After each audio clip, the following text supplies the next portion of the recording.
Ամերիկայի Միացյալ Նահանգների նախագահ Դոնալդ Թրամփը հայտարարել է, որ Իսրայելի վարչապետ Բենյամին Նեթանյահուին խորհուրդ է տվել Լիբանանում իրականացնել միայն թիրախային գործողություններ եւ խուսափել լայնածավալ պատերազմի վերսկսումից։ Նրա խոսքով անհրաժեշտ է խուսափել զանգվածային ավերածություններից եւ հարվածել միայն կոնկրետ թիրախներին։ Միաժամանակ Իսրայելը շարունակում է ռազմական գործողությունները Լիբանանի հարավում, հայտարարելով, որ թիրախավորում է Հեզբոլահի ենթակառուցվածքները։ Չնայած գործող հրադադարի ռեժիմին Իսրայելի բանակը հայտարարել է, որ գիշերը շուրջ 20 հարված է հասցրել Լիբանանի հարավային շրջաններին։ Ցախալի տվյալներով թիրախավորվել են Հեզբոլահի հրամանատարական կենտրոններն ու ռազմական օբյեկտները։ Իսրայելական կողմը հայտնում է զինյալների ոչնչացման եւ թունելների պայթեցման մասին։ ՄԱԿ-ը իր հերթին զգուշացնում է, որ հակամարտության հետևանքով Լիբանանում ավելի քան 1.2 միլիոն մարդ կարող է կանգնել սուր սովի վտանգի առաջ։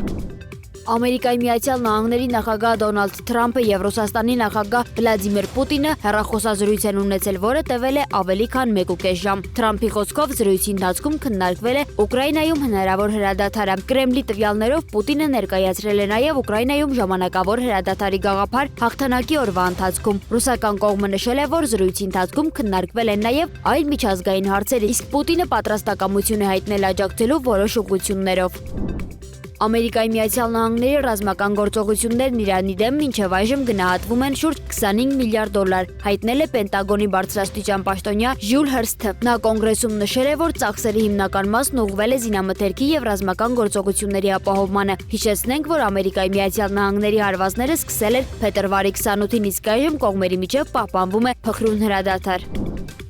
Լոնդոնում դանակով զինված անձը փորձել է հարձակվել հրեա անցորդների վրա, ինչի հետևանքով տուժել են 2 տղամարդ։ Հրեական Շոմրիմ կամավորական կազմակերպության տվյալներով հարձակվողներին կազմակերպության անդամները վնասազերծել են, որից հետո ոստիկանությունը նրան ձերբակալել է կիրառելով էլեկտրաշոկեր։ Մեծ Բրիտանիայի վարչապետ Քիր Սթարմերը հայտարարել է, որ խորապես մտահոգված է միջադեպով եւ կոչ է արել վճռական պայքարել նման հանցագործությունների դեմ։ Վերջին շրջանում Լոնդոնի հրեական համայնքի նկատմամբ հարձակումների դեպքերն աճել են։